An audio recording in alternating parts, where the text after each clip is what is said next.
Welcome to In the Green Room. I'm Kinga. And I'm Chet. I hope everybody's having a great one. Well, we are very excited here because we have all the way from Norway this beautiful Torrent Bryn. Welcome in the green room. Thank you. and we are here saving the planet. One show at At a time. She's just getting started with the catchphrase. So, But I love one show at a time. It's so amazing. But I didn't know if I should be part of the singing there in the beginning. Of That's why. course. So we are super excited because there is so much that we have to learn from you. You've accomplished so much. And where do we get started, Chet? well, first let's get a little background on Torrin and her career. Like, how did it get started? Well, I got started with working in politics. Started when I was quite young, and from there I worked in both sides of the political parties. So I'm a politically agnostic person. I work for the person I believe in. So I love that. So that's where it all happened. And it's really there you get to know how much words, perceptions, branding, how you position yourself gets to be very, very important. Because words can change the world. Words can change the world, but also how you present yourself. It's just like your show, how you've been able to have such success. It's because you understand branding, you understand how to reach people, right? That's what a lot of this stuff is about. Well, it's all about positivity and spreading love. Yeah, And, but it's your authenticity. Yes. Your authenticity shines out. So when we were at the CVS trying to get the SD cards for this show, you're just like yourself, and people light up and they want to know more, and they remember you. And then when you leave, they're going to look you up on Instagram, right? Yeah, she is very social, that's for sure. Yeah, definitely no shortage on social interactions. Well, it's a love for people that's genuine. And I love that you're shouting that out because it's true. It is true, and it's because you've been able to tap into your authenticity. Most people don't know how to do that. And so kind of what happened was I've helped with politicians, with musicians. I worked in nonprofits, and all the main theme is how do we get the word out? How do we get your mission? How do we help you become famous for what you do? And I think that's really what happens a lot. And one of the main issues that I really believe in is climate, and specifically for carbon capture and storage, which I've worked very intensely for the last 5 years. Carbon capture and storage. Carbon capture and storage, yes. Can you define that a little bit and dumb it down? I will, yes. I'm so glad you said that because that's my mission, is to dumb it down, or not really dumb it down, but make it tangible for people, because it's one of the 3 most important technologies that the UN says we have to do to reach the goals in Paris Accords or reach the goals set, that we can turn back time and we do not have the effects of climate change that we have today. And so what is carbon capture and storage? Well, it is basically taking it, and if you have too much fat, you want to get rid of the fat, right? So there's too much CO2 fat in the atmosphere, and you want to slim yourself down. And the way you slim yourself down is you capture it, and you take it, and then you return it back to where it came from. And why do I say return back to where it came from? Return it to back into the seabed, back into the earth. Because we know cars, right? Cars, oil extracts, comes out from the earth, and we put it into our cars, and when the cars are driving, it releases CO2, right? Mm-hmm. And do you understand this? Yeah, so is the focus only on CO2, or is it also on other pollutants, carbon-based pollutants like methane or, different other byproducts? Oh, that's a Great question. Yeah. Great question, Chet. CO2 it's a See, I told you. it's definitely a bad greenhouse gas, but there's far worse. Like methane is basically one of the worst. Or there's other really bad ones though. But in order to basically reverse a lot of that pollution damage, we would need to not only remove CO2 from the atmosphere, but a lot of other pollutants as well. But CO2 is definitely the main contributor because of cars and a lot of other transportation. But it's not just transportation. Oh yeah. No, you realize when you like make cement, when you're like making cement in the factory, cement all over the world takes 6% of all CO2 that's emitted every single year. Wow. Really? Yeah. Did you know that? I didn't know that. Just CO2. That's cement alone.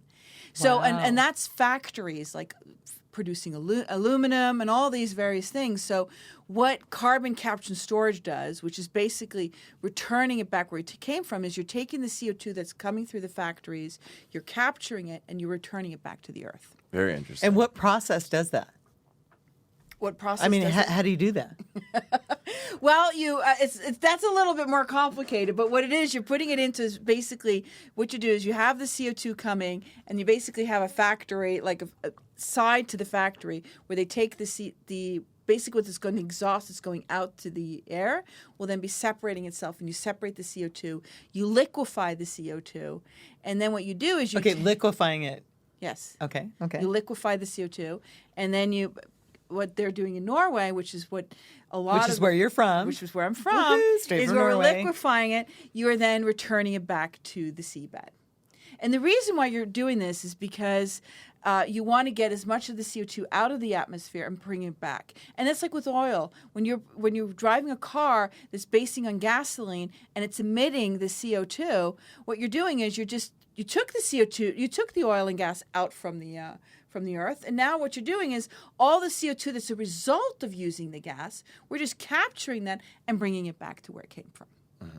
And that's kind of the process. And why is Europe, such as Norway, Sweden, why are you ahead of the game? We're not really ahead. Oh. U.S. is groundbreaking. Okay. There is There we it was go. about like 4 years ago. They did a tax credit called the 45Q, where they're giving tax credits for storing it or for making, because you can actually make products out of CO2. You can make soaps out of CO2. You can make all these various products. That's there's- interesting. I didn't know it was an ingredient in all Wow. these different products. Yes. Yeah, Wow. so you can do both things. So that's what I'm so passionate about, is because what happened in 2008, there was a misunderstanding of what CO2 is. People think it's dangerous, and it's not dangerous, But I right? thought Yeah, it's we dangerous. exhale it every time we breathe. so- Right. But I thought in abundance, or if there's too much of it, it is dangerous. It is, but what happens is, I and this mean, is not what- to sound corny, but we theoretically could get to like a Spaceballs point. Everybody's seen Spaceballs where they're breathing out of the cans. We could theoretically get to a tipping point where it'd be like CO2 toxicity levels. Like if our atmospheric levels of CO2 got too high, it could be like catastrophic. But we don't want to even let it get close to that point. That's why we need to start doing stuff like this now. Right, and that's what happened with. Thank you, Chet. It happened in 1986 in Lake Nyos, where the lake exploded out of itself so much carbon dioxide that overnight 1,700 people died. That's crazy. 1,700 people died, and no, I'm serious. And then 3,500. Wait, I'm not laughing at that. I was laughing at the fact I brought I you know. closer. I'm gonna bring to it the- looked like we were going to yes, hug each other. yes. Okay.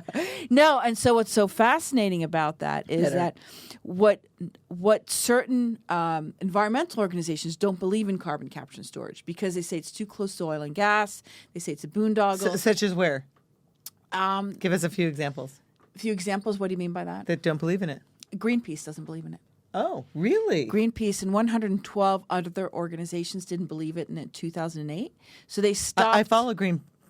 So they stopped it Really? because they didn't feel like it was. A lot of Greenpeace in certain places in the world have come back to understanding that it's an important initiative, but at that time they didn't. And what happened was there was a misunderstanding. So public, because this video, like with YouTube, you guys are just starting on YouTube. Just starting on YouTube, so everybody in the Yes, green just- room. yes. YouTube. Woohoo. Check out our latest video with Stuart, STEWART. HORESJI, Stuart Horesh, in the green room. Yeah. It's a great one. Yes. So, but what was interesting was they didn't want it at the time. And so this is where words and imagery are so important. It's like they were associating this video around a technology that does nothing, would never happen with that technology, right? But people started panicking and protesting because they thought it was going to explode in their backyard. And it took us 15 years behind the times for us, because at this time there should have been carbon capture and storage. And what we're trying to do is try to create an infrastructure, a new market. And basically what that means is all the factories that have too much CO2, they capture the CO2. This is the vision. Capture the CO2, liquefy it, take it to your harbor. The harbor boat picks it up, takes it out into the sea, and they bring the CO2 back to where the oil and gas fields are in the ocean. It's Very incredible. cool. Wow. It's incredible. How long has this been taking place? Well, there's been 15 years of attempts and research to really get to the point of where it is today. So right now they're realizing the first testing of the infrastructure in Norway. So by 2030, they're hoping that this whole infrastructure will be up and running. Okay, so I thought we said earlier that USA, America is number one with this. Well, USA is number one in the sense of reigniting the whole interest of it. So what happened was in 2008, it was kind of dying down. And then the 45Q, when this came, the tax credit, what happened was people started looking to it again because then there's a business reason, right? When you're because getting tax incentives. People want to make money. Right. And there's a money incentive now. Right. And so then just this past week, they just introduced the Catch Act, which is taking the 45 tax credit even to a higher level. So you'll get more incentives And where's this taking place? in Congress. Right now. Yeah, in the U.S. Congress. Yeah. Right now. Okay, so she works in politics, so we're learning a lot here. Yeah. So, And we're here saving the planet. right, One but show at a time. one show Wait, at a one more time. Saving the planet. One show at a time. And everybody that's listening to the show, we would like you to follow us on Facebook in the greenroom.green, Instagram in the greenroom.green, and also follow our brand new YouTube channel in the green room. It's just in the green room. Yeah, Yes. perfect. That's In it. the green room. Yes. So the carbon capture process, is it like an energy intensive process at all, or is it relatively efficient? It's a Great relatively energy. It takes time, takes resources, and that's where there's been a lot of research, and that's why right now we're getting to the point where we can realize. Oh, okay, so that's why it's been a 15-year process because they're really Yeah. still streamlining it. But basically now it's like really Now is the efficient time, and ready yeah. to start Yeah, implementing now. it. Okay, cool. So we're just started with a cement factory in Norway from Heidelberg Cement, which they're testing it out, and so they're realizing the whole. They have to basically create on the sidelines of capturing it. They have to create like different. What do you call it? Oh my gosh, I'm thinking in Norwegian right now. Speak to us in Norwegian. Jeg kan ikke to- huske hva det var for noe på engelsk. Guri love malla, hva it. skal jeg gjøre for noe? I love it. I know, Because this is going to go worldwide, so speak to us in Norwegian. so anyways, but what's interesting is you have to have all this processes around the factory. It has to retrofit and has to fit to the factory. Mm-hmm. So that's why it takes a little bit more time. But it is very exciting. And because of Norway, Rotterdam is doing something, the UK is doing something, Scotland is doing something.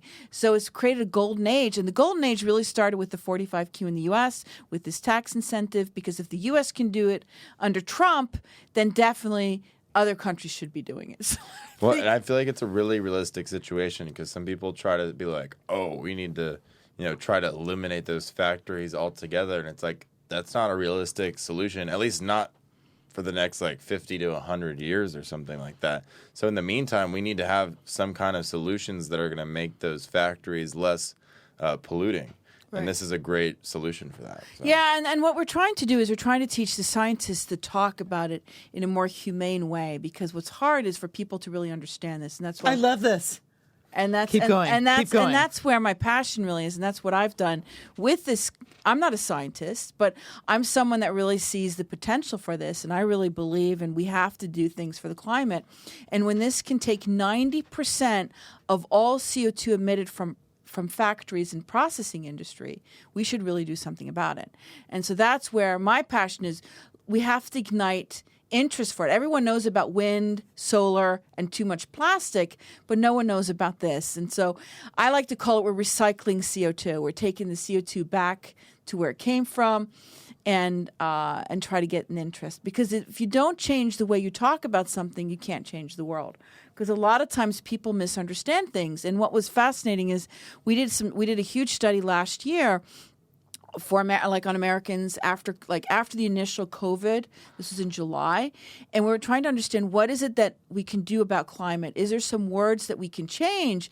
And what we realized is that words like climate change is a trigger word.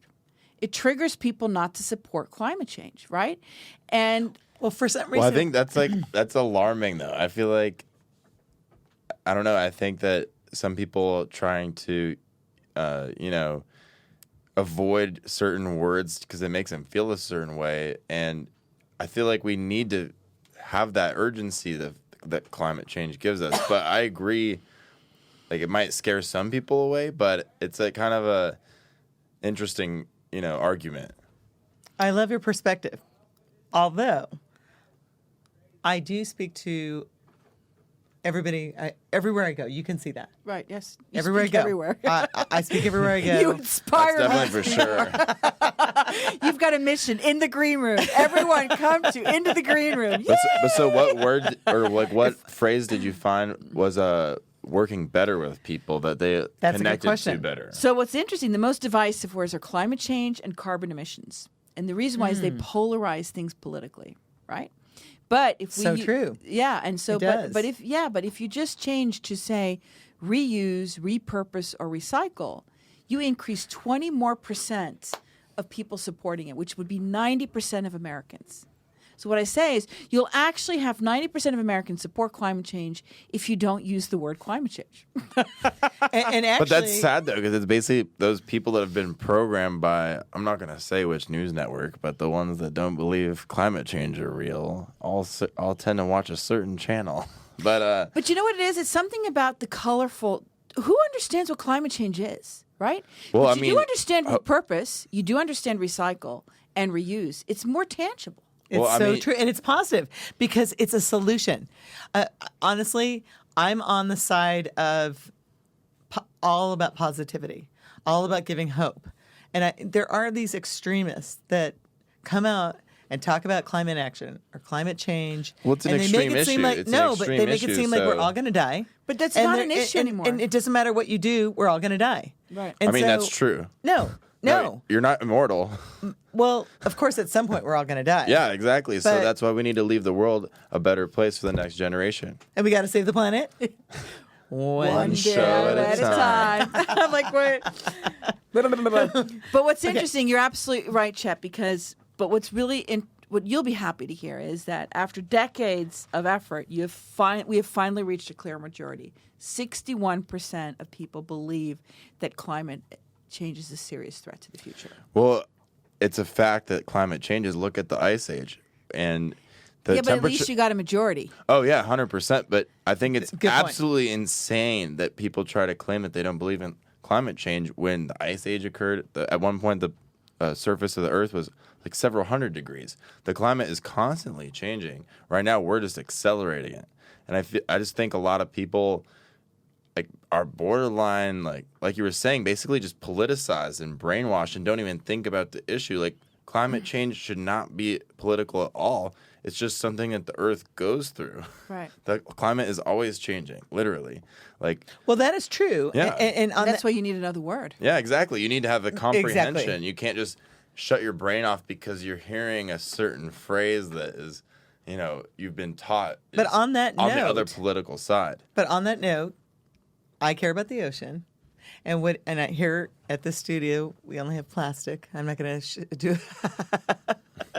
We'll sorry. recycle it. We'll recycle We it. will actually. We'll every show we'll bring our plastic cup back because they don't have any glass here. But we love Colin at the studio. So I want to say that we love the ocean. We love our sea creatures, and we don't want it to be filled with plastic. We And don't. We don't. But there is a solution to that. It's called start using less plastic and Reduce. repurpose it, Reduce is one of the words that she Reduce, was just reuse, saying. repurpose. Yeah, and recycle. And when you're at the beach, pick up the trash. right. I mean, it's an easy solution. But people see that, right? And so that's why when you talk about climate change and carbon, they don't really see it. So one of the things we've worked on is like, can we create like a film where you see red air and say, this is how the carbon looks like in your air, and it's That's too smart. much. It's too much there, right? So we're trying all these different things. Or one analogy I like to tell people: if you don't understand how lethal carbon can be, go turn your car on and sit in your garage for a few minutes. Oh, Right, yeah. there you go. Yeah. That's smart. That's Yeah. smart. Well, Yeah, I'll show you how lethal carbon monoxide and carbon dioxide can be in a very short period of time. Right. that's a good example. no. That's a great example. But I just thought personally, when you can find words that really get get to people's hearts. Mm-hmm. And I lived in Kanab, Utah. Well, COVID happened. I ended up in Utah, Which for a is little close bit. to Lake Powell, an hour Powell, away. yes, you found that yes, out. I didn't know that. I did not know. So where is that? And then when she said Lake Powell, I'm like, oh, I know where it is. But where I'm Kanab, they're very conservative, right? It's probably 60% Republicans, which is kind of the party that you're thinking of is not as open to it, and they're not. But what's interesting is if you use words conservation, taking care of nature, they're all on the same side. Oh, totally. So what's really sad is we're using words that divide. Why don't we try to find words that unite us? So like just accept that climate change has become a word that's a trigger word. Carbon emissions has become a trigger word, and let's find words that can really bridge us together. I love exactly what you're saying because we did a show with Stuart Haresh, Right. a local billionaire, Right. a couple weeks ago. And the reason I'm bringing this up is I try to point out to everybody that comes on the show, what are you doing to make change? What are you doing to help others? What are you doing to help our planet? Right. And so near the end of the video or the show, I said, oh, what are you doing to save the planet? And he goes, oh, I'm not really into that. But then we kind of pulled it out of him. And if you listen to the last 25% of the show, he was like, oh, I do care about nature. And I'm doing this and this and that for nature. So he cared about nature. Well, So yeah, if and he had actually like inadvertently basically set up a few different supply chain deals that ended up making the whole like global market run more efficiently. So he was basically inadvertently sustainable on accident just by basically trying to be economically sustainable. He was also, I think he was saying it was when a certain chemical was banned from use in like refrigeration or something. Freon. Yeah. So Yes, he, and he was yeah, single-handedly responsible for that. Right. He helped or the yeah, he environment. helped supply That's like the incredible. replacements, and that in turn inadvertently was good for the environment. So it is interesting that sometimes people have unintentional Trigger words. positive impact on the environment. Well, no, I think it's exactly, but you shouldn't tiptoe. For the case Tiptoe, I of like for the that. case Tiptoe. of politics, for the case of politics and getting people to come together on the same side, it is good to use the right word. But public Exactly. too. Yeah. But for the public, But had I said to Stuart, oh, do you love nature? How are you helping nature? Everyone's gonna He say would have been yes. all about that. Oh, how much do you love the ocean? What are you doing to help the ocean? Because he has a place in Barbados. Right, exactly. And he's all about the ocean and not having, he goes, oh, I don't like the plastic in my ocean and I want to Right. clean up the ocean. See, those are, so Every you're right. American wants a cleaner, healthier, and safer planet, right? Yes. So if you can use those words, now those words come from Frank Luntz's research with the regular Americans. And you worked for him. Yeah, I worked for him a little bit. So what's interesting is using cleaner, healthier, and safer planet, everyone's like, oh, yeah. And then if you say, what do you do to reuse, recycle, and repurpose, right? You want to Exactly. repurpose things. You want to recycle. And what happens is, what I've learned a lot about finding words, right? When you hear carbon capture and storage, it's like out there. You can't touch it. You can't feel it. You can't understand it, right? But when you hear, and climate change is the same thing. Climate change, wow, what does that really mean, right? I mean, I can feel it getting hotter. I've noticed. But honestly, and I'm only 25. but I only have like a politically, 20-year that gap has that I can negative remember. connotations. but It does. But Chet, if you just figured, if you used words every single day that could bridge people together and Yes. save the Oh climate. no, I totally agree. I'm just Yes. saying Yes. I'm not disagreeing with that. I'm dissecting that it's like a problematic Ooh, thing dissecting. in our culture that people get triggered by a certain word rather than thinking about the content of But I what think the reason why is that when people do something really, really well in the climate sphere, they don't get a pat on their shoulder, right? So true. So, like, for instance, when you're doing something, You're like, for instance, right. it's really interesting because I've tried now for 5 years to be part of this whole carbon capture and storage. You need to be but more part of the show because we make it fun. Yeah. And anything that you can make Yeah, fun and exactly. include music and excitement, it makes it fun and people So for want to watch 5 it. years and be part of ago, it. we didn't think it was ever going to happen. Right? We never thought it was going to happen. We're working like crazy to convince policymakers, people all over, to really get this momentum of going, right? And so I'm finally celebrating because I spoke at a conference this past week with the Prime Minister of Norway. And I was like, oh my God, I can't believe I'm going to be with the Prime Minister. I was like, High five, thank you. girlfriend. I was Very like, cool. but this is a woman that I never. want to meet the Prime Minister. I'll set you up. You set me up, girl. So Okay. this is a woman, and it was the conservative political party that never really cared about carbon capture and storage, right? And so we're working so hard to get her, and then finally she's at this conference. That was like such a momentous. I couldn't sleep. I was so excited, and I couldn't really sleep because I was living on European hours for 4 days now for this conference, right? And I was like telling my colleagues in Norway, we should celebrate. This is so exciting. And the thing I got was, no, we need to have 800 CCS installations by 2030. And I'm like, this is why people Baby steps. Be positive. Yeah, but this is why people lose momentum, and this is why, like a Yes. word like climate change, which has really come, and it's really meant negative. well. It's meant But it's well, negative. but all It's negative to these say it. organizations, like No, it's not negative. It's Well, It's just- half my friends think when you say that they're like, oh, they half my friends don't believe in it.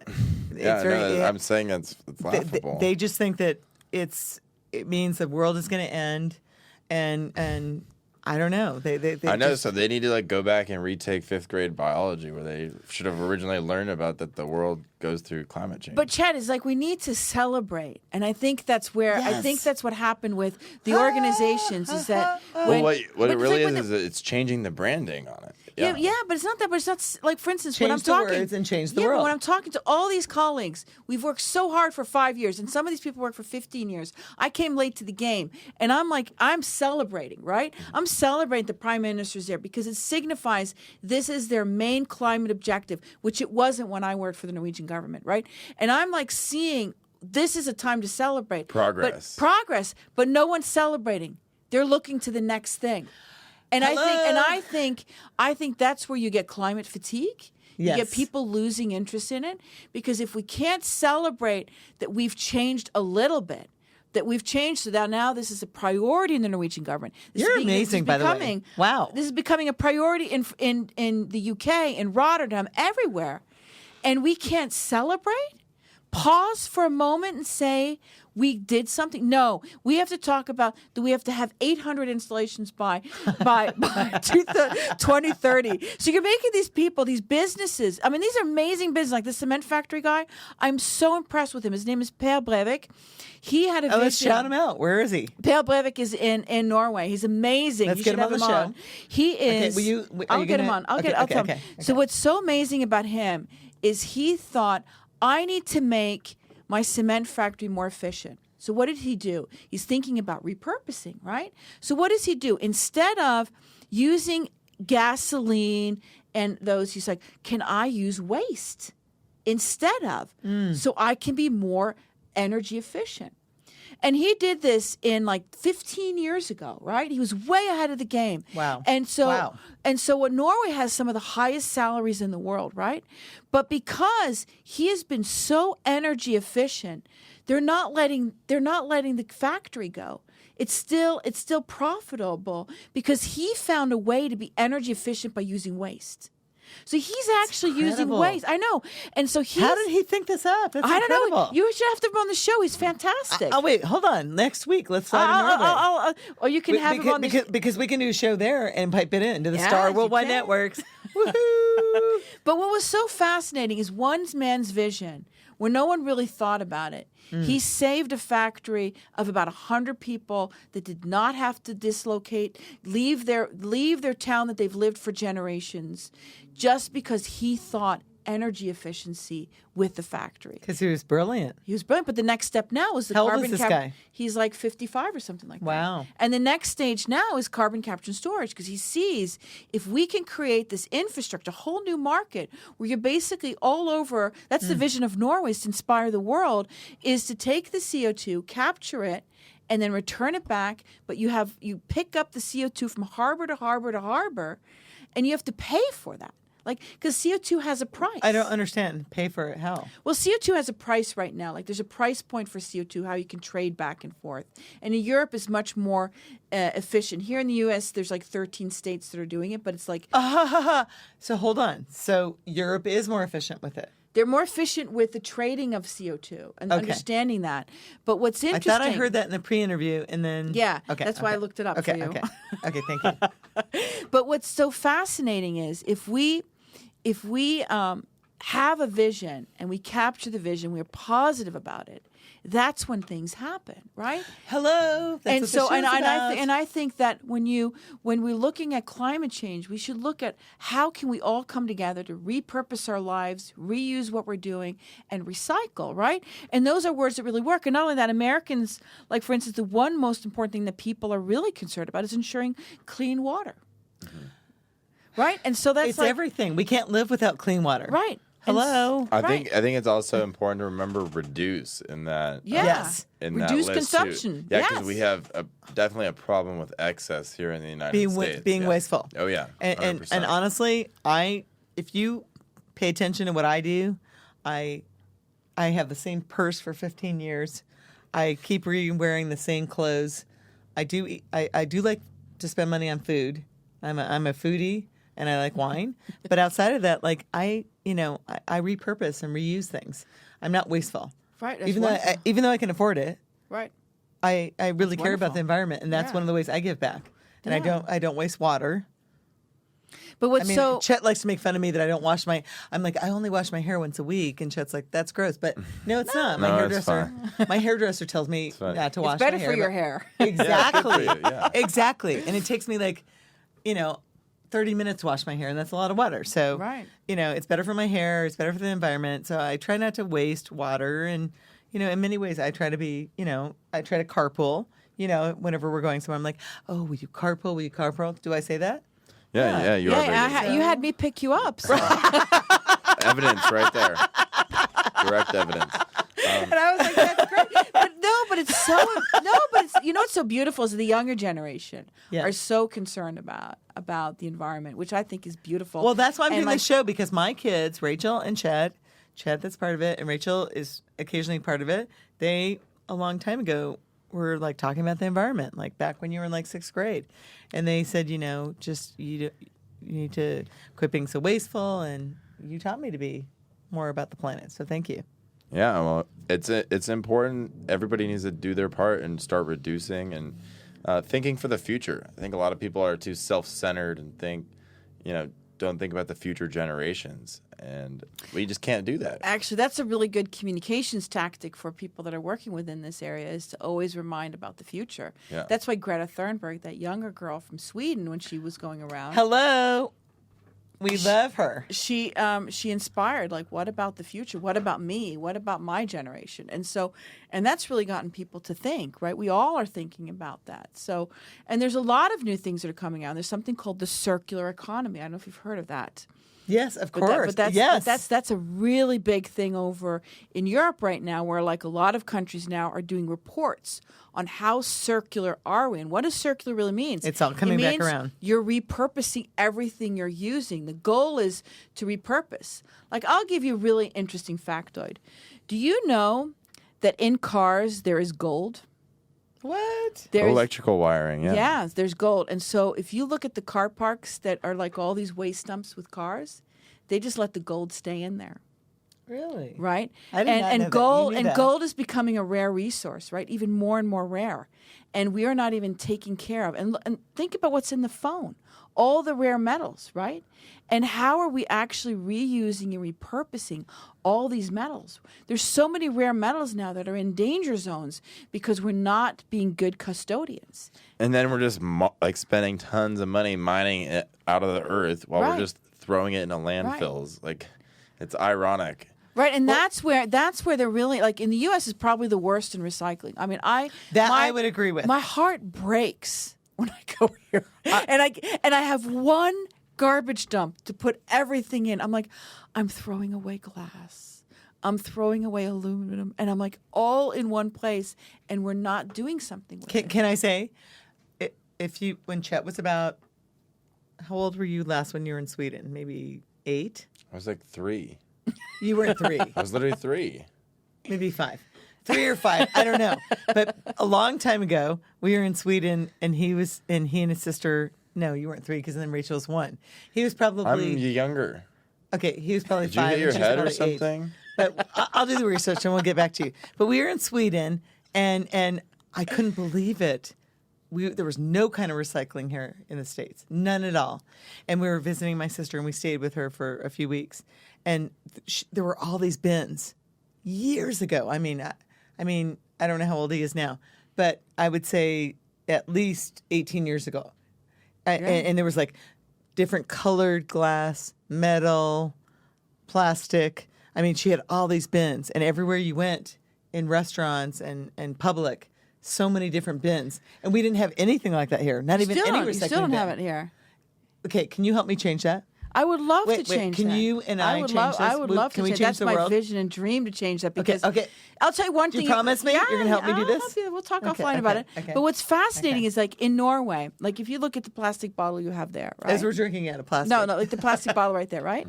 But so in Norway, what's so great about it is you don't feel bad about using plastic because it's all being recycled, right?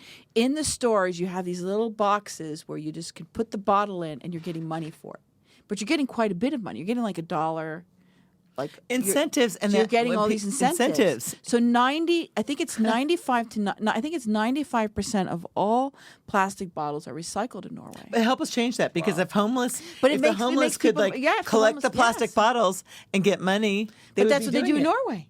I know we have to do it And here. they pick and it's so exciting because can you imagine just that one action?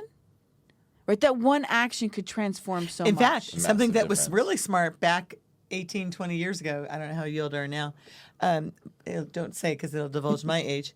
So maybe 10 years ago.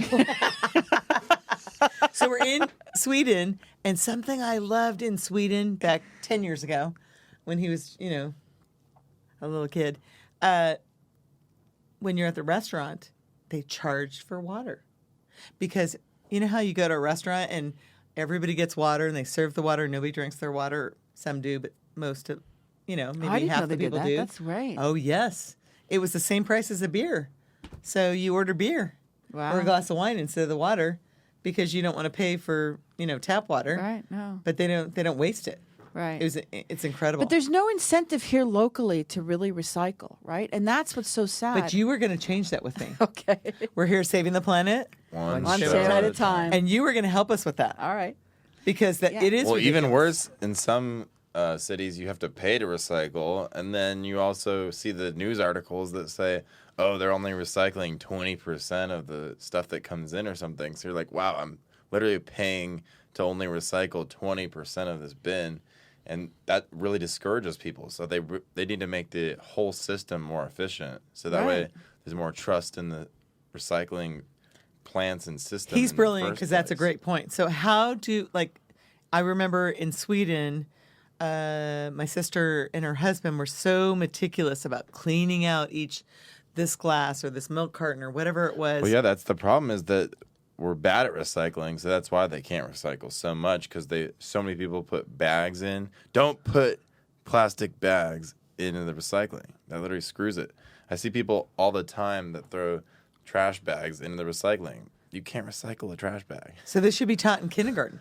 Well, you are- I mean, in fact, we need to go into the schools. Right. The fact that less than the majority of people know that is why we have such a inefficiency. But people want to issue. recycle, but they don't know how to recycle. Yeah. And I think that's Can we really start what a company that teaches? we probably could. But it's it's so important just to create an incentive. Like everyone in it's like a civic duty. So you have all these public announcement. What is a civic duty? And what's really exciting is that the compost waste in Norway is used to heat up Oslo. Stop it! Really? Yeah, so the compost itself it's like they've got this whole infrastructure, and so they need so much garbage and our waste that they import it from other countries. Both Sweden and Norway do. Of Because course, they're I know what using- composting is. Chet But does. yeah. You do. But can we dumb it down in case somebody doesn't know what composting is? It's basically vegetational waste. Okay. Yeah. So if you're in your household and you want to grab your banana peel and your Yeah, orange peel right. and your lemon peel, you save that. Right, you save that. And then what do you do with it? And then that's when you have a system. Right? But right here, everything is so local and regional. It's hard to create a system. Not really. We can make it happen. waste management. No, that's the problem. We don't want to make it sound difficult. We can Right. do this. Okay. We can do this. But it's one of the most important things. So because if we could just change that, and Americans do want to recycle, they just don't know how. we got to educate. And this show's about awareness. In the Green Room needs to be everywhere, ubiquitous. Right. Yes. Can we say that? Ubiquitous? Ubiquitous. Well, yeah, I think awareness is a really key word Yes. because if people start being more aware of their actions, then they'll start being less selfish.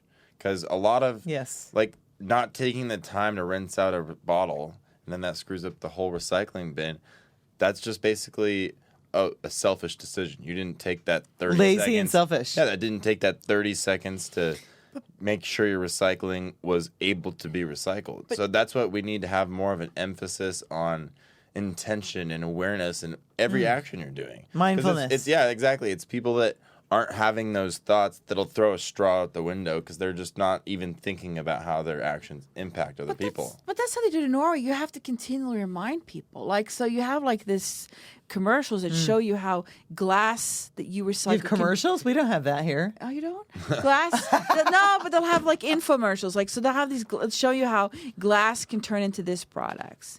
Aluminum that you're recycling turns into this product. You know, so it's like, it's just reminding people that waste is not waste. Waste can be a jewel. And that's why the circular economy is so important. It's like shifting our mind from not being linear, like you're using, throwing, using, throwing. Exactly. This is kind of my point is that the more linear your economy, the more selfish your economy, Right, it basically. is. So It's not that you're selfish, you're not aware of it. You're right. Because You're not aware of it because this came from I don't know. We have brains. We can think. We're not simple no, creatures. but But you know We what, should how it be. is? You've had an economic system that is teaching you in school to be linear.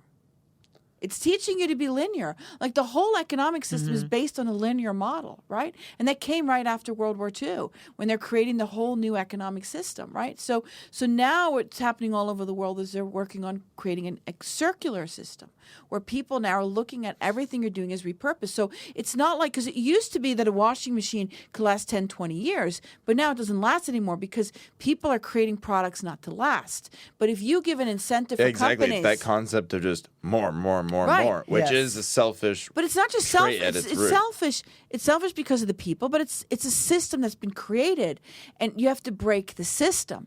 And that's why so many people now are like shifting over the idea, because ideas are powerful, right? 100%. Circular economy is a powerful concept where you're going to repurpose everything. The goal is we're never going to throw away gold into our car park again, right? Can you imagine? There's gold in these old cars that we've just left there to rot, and Pounds we're and not pounds. using it. And then that's just one resource. That's just one, but that's one resource that everyone knows about. Oh, yeah. Like everyone knows about gold. Oh yeah, think about there's so many other kinds of metals in those cars, Yes. plastics that could probably get reused. Yeah. So the list goes on. What's really amazing, though, is we have a lot of people that are going to the Goodwill and shopping there and repurposing clothes. Right. And I know that the clothing industry is very pollutes and it's not eco-friendly. Right, no. And so repurposing clothes Oh, yeah. is a huge It is a help huge to thing. And the recycling environment. them, yeah. If you're not going to Recycling. wear it again, don't throw it away. And, Give it and, to Goodwill. and Rachel and Chet, my son and my daughter, they are all about going and repurposing clothes.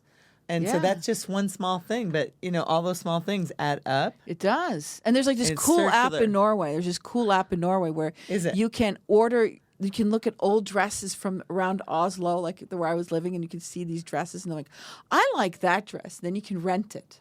Really? So you can rent it from friends and Have people. fun. So you're sharing back and forth and Repurposing. So a lot of young people over in Norway have committed themselves not to buy new clothes. Right? That's what I've It's been a doing. whole I've been it's a whole repurposing. repurposing thing, right? It's creating a sharing. I whole love that. repurpose economy and sharing it, right? Because if there's a really fancy dress, like in the olden days in Norway, you never bought your wedding dress. You rented your wedding dress. I love it. Like my mom's wedding dress. Like I'd always hoped I was going to get my mom's wedding dress, but no, my mom rented it. I love that. So I didn't even know this, but I was with a friend that's into vintage clothing, and she's all into sustainability. She went to ASU, Neha. I was with her this weekend, and she taught me about these street clothes, these designers that are going to the Goodwill. They're grabbing T-shirts and jeans and all kinds of clothing, redesigning them, repurposing them, and selling them for like 10 times, like a T-shirt's like $300. A jean That's jacket's great. like Yeah. $600. and it's Wow. all made out of vintage. It's all Very sustainable. cool. That's and great. I don't know who can afford that, but it's pretty amazing that they're I think people can afford it if they want something fashionable and they know it's repurposed. It's And timeless. So yeah, and it's And like, what's timeless. kind of nice is you're doing timeless. You're It's being timeless. You're being you can still be timeless and trendy, but you're just repurposing and using the clothes. So we have 5 more minutes. I want to Yes. almost 5 minutes. So I want to recap what's important. Chet, you want to touch on? Well, I points think here? one thing that's been a main theme is that in order for things to be effective and to make progress, I think incentivizing both individuals and businesses is the Yeah. best way to make progress. It sounded like when those businesses were incentivized to experiment with the carbon capture program, they opened up to it more.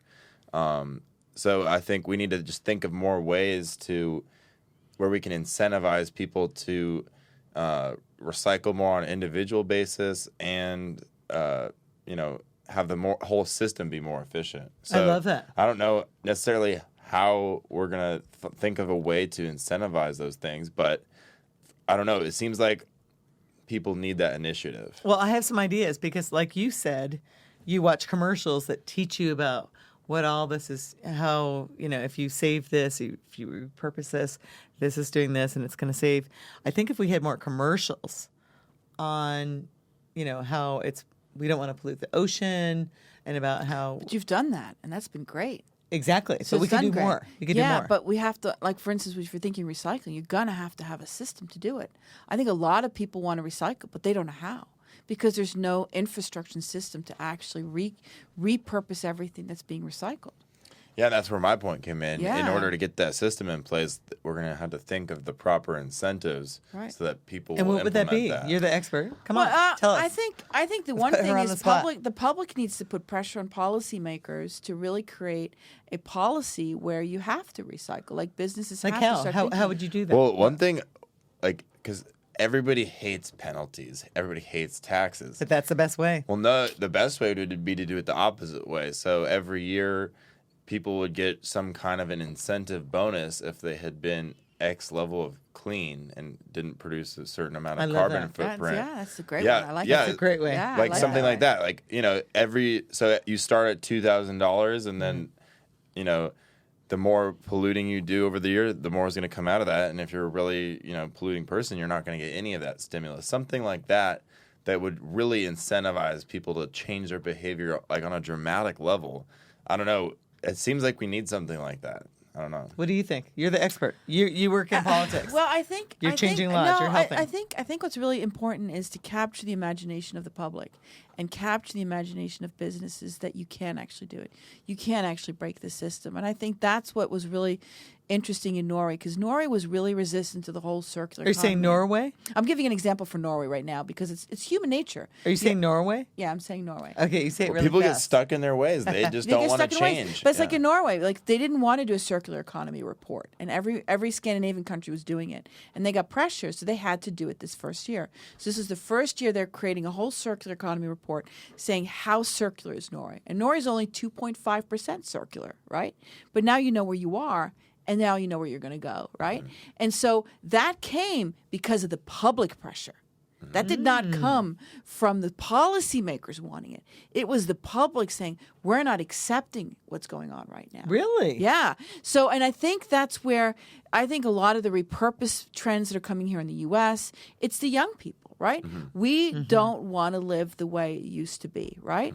And so I think by creating an awareness and creating an incentive and a vision that you can make it happen and have the public pressure, not just policymakers, but businesses.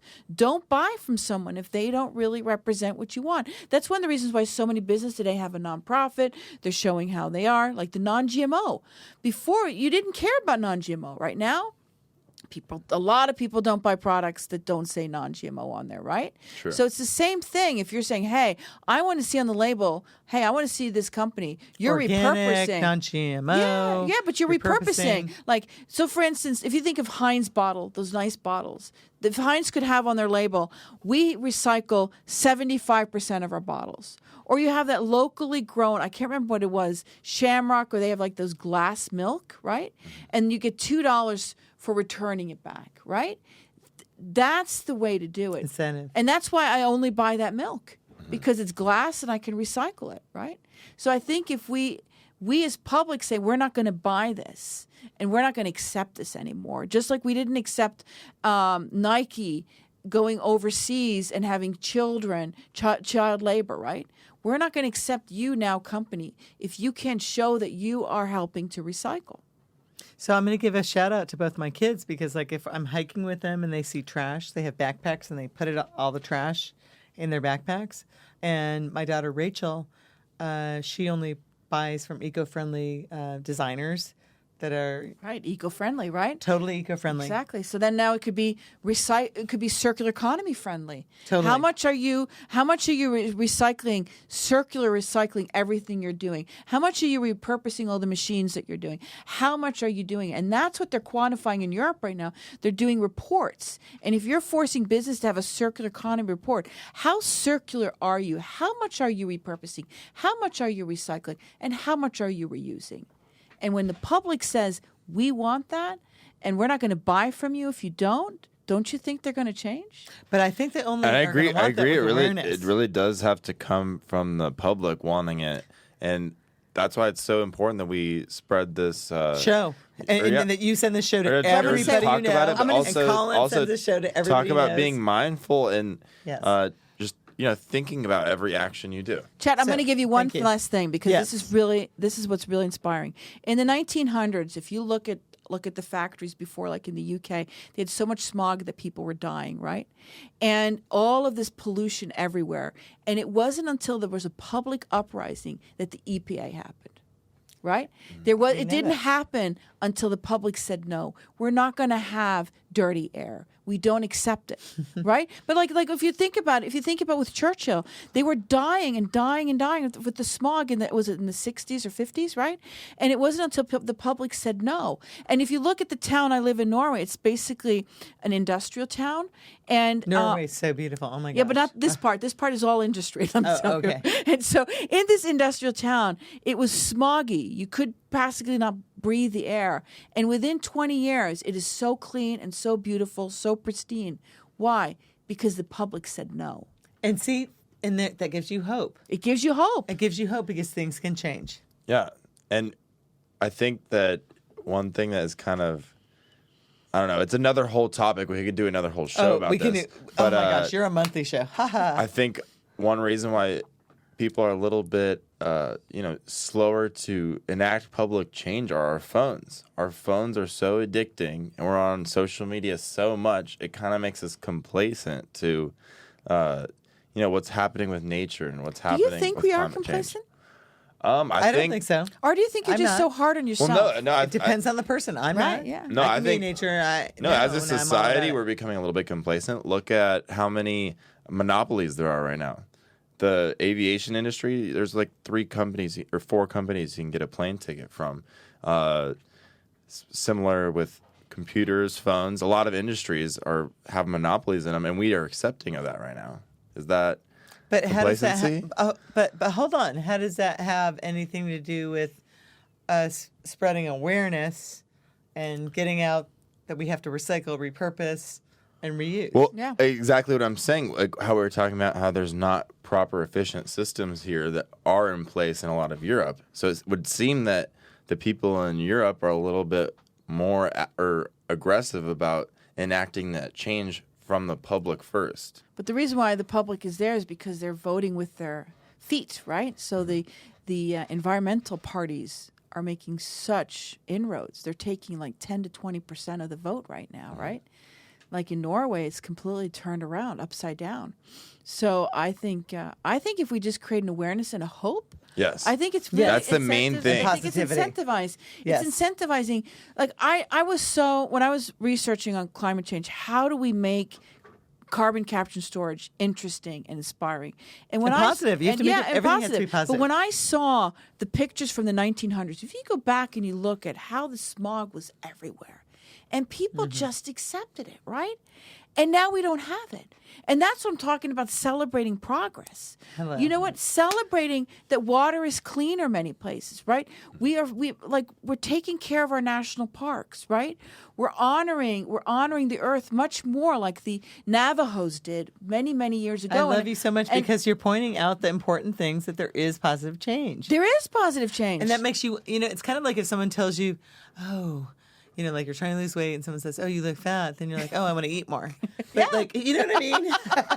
I don't know. I think you know what I'm saying? positivity I know. is important, but keeping your foot on the gas for progress is important. So it's a good middle point that you have to have. I think we're about out of time though. So this was a really fun show. This was a good time. Such a great talking show. About, Such a great you show. know, So if you have to give one last tip or one last comment, what would that be?